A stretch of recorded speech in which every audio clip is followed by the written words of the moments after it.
दहशतगर्द कौम को तकसीम करना चाहते हैं, हर कीमत पर शिकस्त देंगे। सदर आसिफ जरदारी का दो टोक ऐलान। कोयटा में सदर मुमलिकत की जेर सदारत अमनो अमान पर बैठक। चेयरमैन पीपल्स पार्टी बिलावल भुट्टो जरदारी की भी शिरकत। वजीर आला बलोचिस्तान सरफराज बुगटी की अमनो अमान पर ब्रीफिंग। सदर आसिफ जरदारी ने कहा, दहशतगर्दी के खिलाफ जंग जीतनी है। इंसदाद दहशतगर्दी विंग को जदीद असलहा फराहम करेंगे। सूबे की तरक्की और पायदार अमन चाहते हैं। सदर आसिफ जरदारी से बलोचिस्तान की पार्लिमानी पार्टियों के अरकान की भी मुलाकात। कहा, बलोचिस्तान के लोगों से दिली लगाव और देरीना ताल्लुकात हैं। इनकी तरक्की और अवाम की बहबूद हमेशा अव्वलीन तरजीह रही है। हुकूक देकर ही लोगों का दिल जीतेंगे। शहबाज की सऊदी अरब प्रवास। वज़ीर आज़म वफ़द के हमरा अहम दौरे पर जद्दा पहुंच गए। गवर्नर जद्दा शहजादा सऊद बिन अब्दुल्ला बिन जलादी ने इस्तकबाल किया। पाकिस्तानी सफ़ीर अहमद फ़ारूक, कौंसल जनरल खालिद मजीद और दीगर सिफारती अमला भी मौजूद। वज़ीर आज़म शहबाज शरीफ सऊदी वली-ए-अहद मोहम्मद बिन सलमान से मुलाकात भी करेंगे। पाकिस्तान में सऊदी सरमाकारी के फ़रोग समेत दीगर अमूर पर गुफ्तगू की जाएगी। वज़ीर आज़म उम्रा की सादत भी हासिल करेंगे। रोज़ा रसूल सल्लल्लाहु अलैहि वसल्लम पर हाज़री भी देंगे।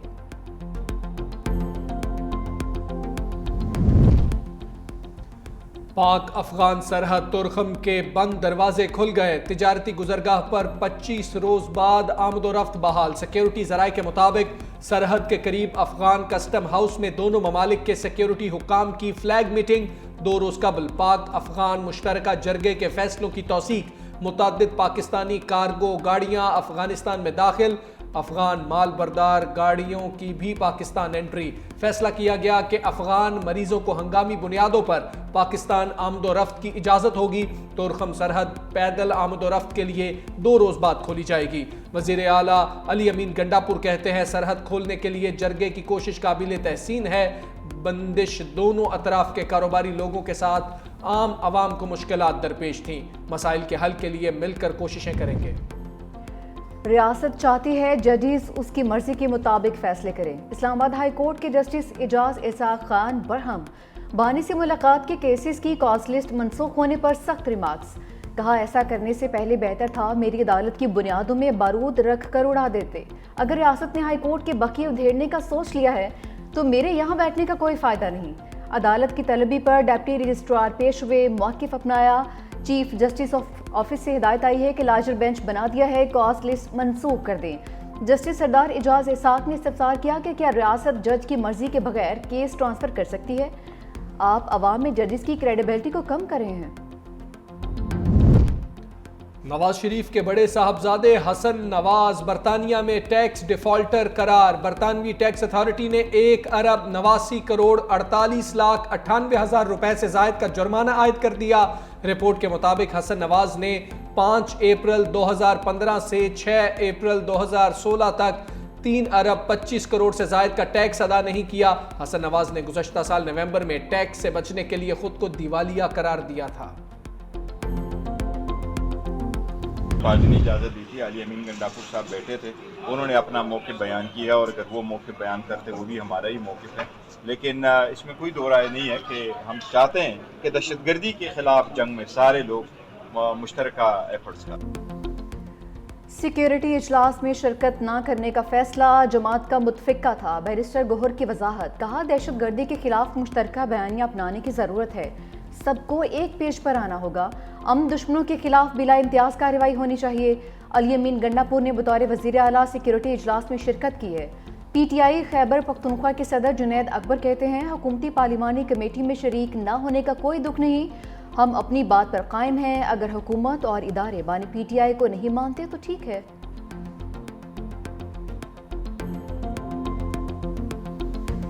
पार्लियामेंट के अंदर दहशत गर्दों के खिलाफ एक एलानिया आया। उस एलानिये के ऊपर सिर्फ एक जमात के दस्तखत नहीं थे। इन्होंने मुल्क के खिलाफ दहशत गर्दी के खिलाफ इकट्ठे नहीं होना, इन्होंने 9 मई में इकट्ठे होकर 14 के मुजस्मों को, उनकी यादगारों को जलाने के लिए इकट्ठे होना है। मुल्क में नफरत और आग फैलाने के लिए मैंने इकट्ठे होना है। कहते हैं कि वफाकी हुकूमत की वजह से खैबर पख्तूनख्वा में दहशत गर्दी फैल रही है। इनको शर्म नहीं आती? 12 साल से खैबर पख्तूनख्वा में हुकूमत किसकी है? इस्तीफा दो, कहो सूबा नहीं चलता मेरे से दहशत गर्दी के खिलाफ नहीं काम किया जाता, मुझे अकल नहीं है। हुकूमती कैंप से तहरीक इंसाफ पर लफ्जी यलगार। सीनियर वजीर पंजाब मरियम औरंगजेब कहती हैं, नेशनल सिक्योरिटी कमेटी इजलास में एक मुजरिम का क्या काम। इजलास में अदम शिरकत से पीटीआई ने साबित किया ये मुल्क के साथ नहीं, ये मुल्क बचाने नहीं आग लगाने के लिए इकट्ठे होते हैं। बानी का वाज़े पैगाम है, वो दहशतगर्दी के खिलाफ कौम के साथ नहीं। मरियम औरंगजेब का वजीर आला खैबर पख्तूनख्वा अली अमीन गंडापुर से मुस्ताफी होने का मुतालबा। कहा सूबा नहीं चलता तो इस्तीफा दें। 12 साल हो गए, दहशतगर्दी के खिलाफ कोई इंफ्रास्ट्रक्चर नहीं बना।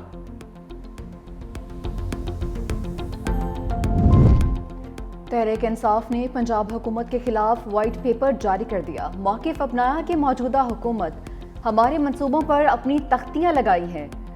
वाइट पेपर जारी करने के लिए लाहौर में तकरीब हुई। सेक्रेटरी जनरल पीटीआई सलमान अकरम राजा, चीफ ऑर्गेनाइजर पंजाब आलिया हमजा और दीगर रहनुमाओं की शिरकत। अपोजिशन लीडर पंजाब मलिक अहमद खान भच्चर ने कहा कि किसान का तहरीक इंसाफ का कामयाब तरीन मनसूबा है जो नून लीग ने अपने खाते में डाल लिया। जब हुकूमत पर शब खून मारा गया, हमारे पास 22 लाख टन गंदम मौजूद थी। पंजाब में वाफर गंदम के बावजूद इंपोर्ट की गई।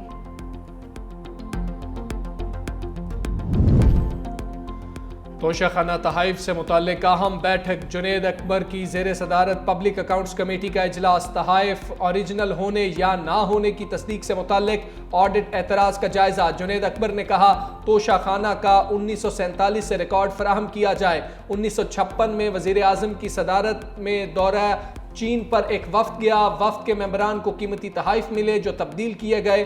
हांगकांग से 2 नंबर चीज़ें खरीद कर तोशाखाना में जमा करवा दी।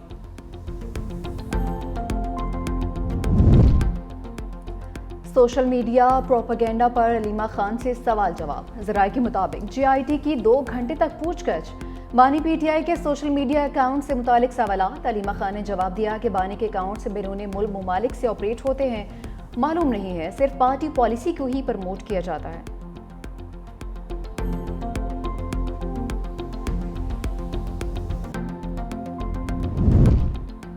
जाफर एक्सप्रेस पर हमले का मुकदमा सीटीडी हुकाम की मुद्दयत में दर्ज। मतन के मुताबिक ट्रेन सुबह 9 बजे कोयटा से पेशावर के लिए रवाना हुई थी। दिन 1 बजे रेलवे ट्रैक को बारूदी मवाद के धमाके से उड़ा दिया गया। दहशतगर्दों ने ट्रेन और मुसाफिरों पर असलहा और रॉकेट लॉन्चर से हमला किया। मुकदमे में नामालूम दहशतगर्द नामजद। ये शजरकारी हर लिहाज से एक मुफीद प्रोग्राम है और इसमें पूरी कौम को बढ़ चढ़ कर हिस्सा लेना चाहिए। 2022 के सैलाब शदीद तरीन सैलाब था। बदकिस्मती से पाकिस्तान उन 10 ममालिक की फहरिस्त में है जो कि इस डेंजर जोन में शामिल हैं। तमाम हवालों से ये शजरकारी मुहिम 2025 की अहमियत बहुत ज़्यादा है। 2022 का सैलाब माहौलियाती तब्दीलियों का नतीजा था। वज़ीर आज़म शहबाज शरीफ ने पौधा लगाकर शजरकारी मुहिम का आगाज़ कर दिया। कहा सैलाब से बहुत ज़्यादा तबाही हुई। बदकिस्मती से पाकिस्तान 10 खतरनाक ममालिक में शामिल है। 4 सूबों आज़ाद कश्मीर और गिलगित बल्तिस्तान में 4 करोड़ से ज़ायद पौधे लगाने का मंसूबा है। पूरी कौम बिलखसूस नौजवान और किसान बढ़ चढ़ कर हिस्सा लें।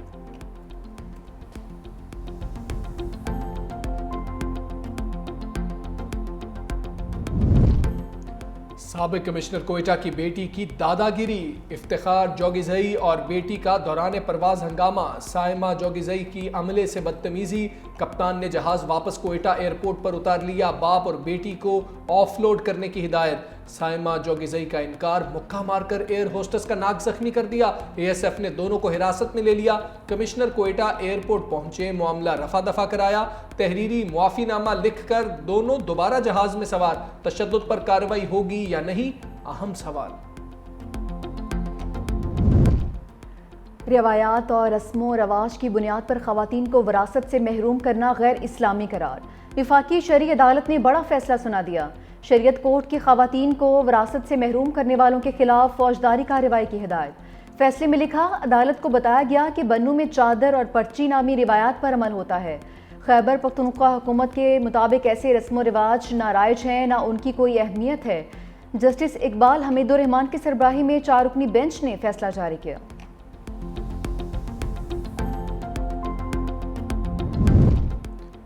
वफाकी हुकूमत ने बताया कुरान की तालीम के लिए इकदामात शुरू कर दिए। जस्टिस जमाल मंदोखेल के रिमार्क्स, कहा बच्चा पैदा होता है तो उसे मादरी जुबान सिखाई जाती है, फिर उर्दू और इंग्लिश, अब सब लोग चाइनीज के पीछे पड़ गए हैं। बच्चों को और क्या क्या सिखाना चाहते हैं? हुकूमत को अपना काम करने दें, अदालत क्यों मुदाखलत करे? वफाक, पंजाब और बलूचिस्तान हुकूमतों ने जवाबात जमा करा दिए। सिंध और खैबर पख्तूनख्वा हुकूमत ने वक्त मांग लिया, समाअत गैर मुअय्यना मुद्दत तक मुलतवी।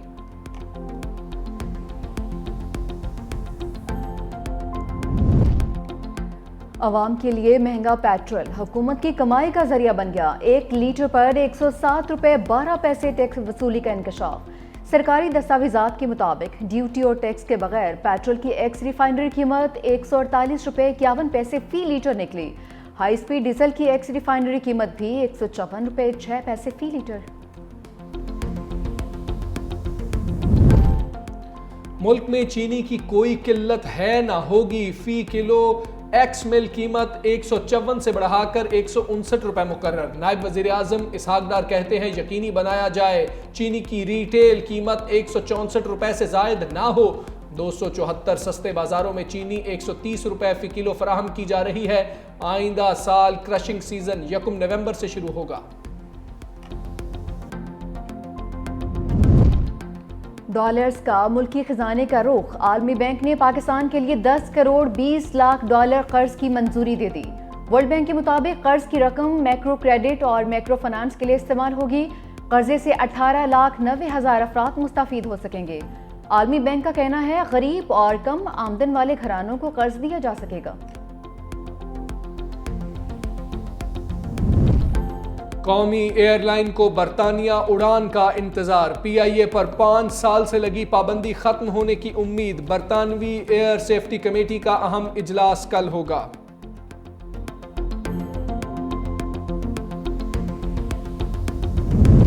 मोदी सरकार को आलमी फोरम पर एक बार फिर शर्मिंदगी का सामना। अक़वाम मुत्तहिदा का मकबूजा कश्मीर में इंसानी हकूक़ की खिलाफवर्जियों पर इज़हार तशवीश। यूनाइटेड नेशंस का 58वां इजलास। मसलूम कश्मीरियों पर भारतीय जुल्म सितम उजागर। Kashmir institute of international relations के चेयरमैन अल्ताफ हुसैन वानी ने कहा कि 10,000 से जायद जबरी गुमशुदगियां और तकरीबन 8,000 दौरान हिरासत कत्ल की रिपोर्ट्स दर्ज हुई हैं।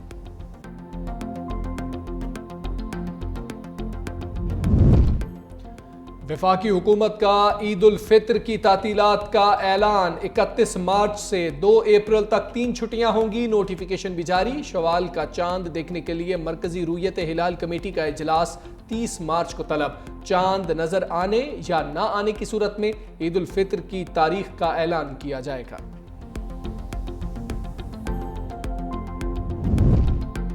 वज़ीर आला सिंध से चीन के कौंसल जनरल की मुलाकात। CPEC के जारी और नए मंसूबों पर बातचीत। वज़ीर आला मुराद अली शाह ने कहा कि सदर आसिफ अली जरदारी की चीनी हम मनसब से मुलाकात के बाद तरक्की की नई राहें हमवार हुई हैं। कराची में पानी के मंसूबे शुरू करने जा रहे हैं। सोलर प्रोजेक्ट्स भी जल्द बढ़ाएंगे।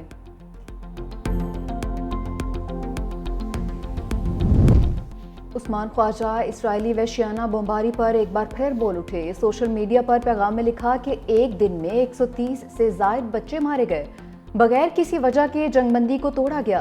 तसव्वुर करें अगर ये सब दूसरी जानिब से होता तो कितने गुस्से का इजहार किया जाता। ये फ़लस्तीनी बच्चे बस तारीख में नंबर्स बनकर रह जाएंगे।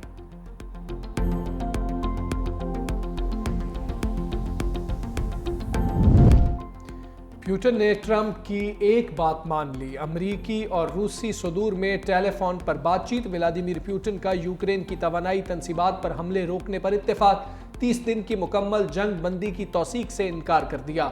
ट्रंप और पुतिन में 2 घंटे तवील गुफ्तगू। दो तरफा ताल्लुकात में बेहतरी लाने की ज़रूरत पर जोर।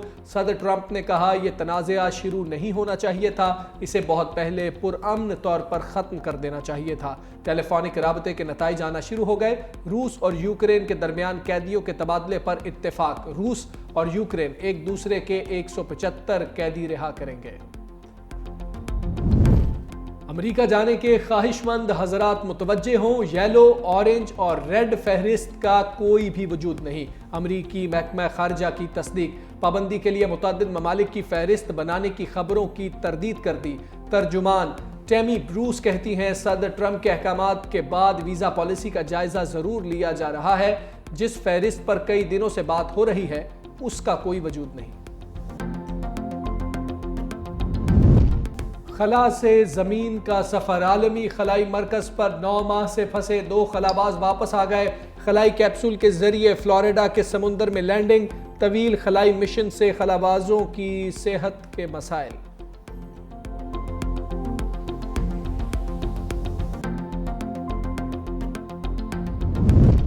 क्रिकेट टीम की मुसलसल नाकिस परफॉर्मेंस का नतीजा भी आ गया। आईसीसी ने T20 प्लेयर्स की रैंकिंग जारी कर दी।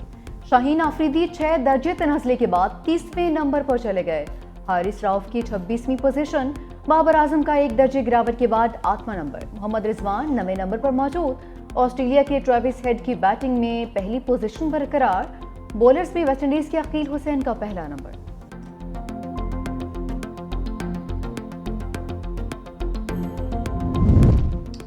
पाकिस्तान को न्यूजीलैंड के खिलाफ जीत की तलाश। कौमी स्क्वाड डोनेडन से ऑकलैंड पहुंच गया। खिलाड़ी कल ईडन पार्क ऑकलैंड में प्रैक्टिस करेंगे। सीरीज का तीसरा मैच 21 मार्च को खेला जाएगा।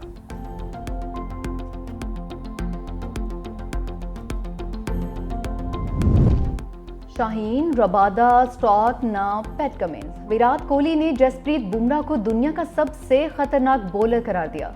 कहा, किसी भी फॉर्मेट में बुमराह के मुकाबले का कोई बॉलर नहीं है।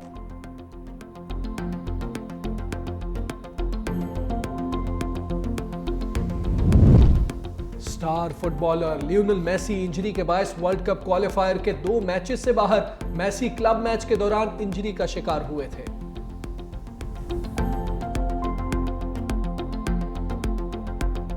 यूएफा विमेंस चैंपियंस लीग में रियल मैड्रिड की धूम। अहम मैच में आर्सेनल को 2-0 से हरा दिया। लियोनेस ने बायरन म्यूनिख को 2-0 से धूल चटा दी। लीग 1 में वॉयकॉम की जीत के चर्चे। रोथरहैम को 2-3 से जेर कर दिया।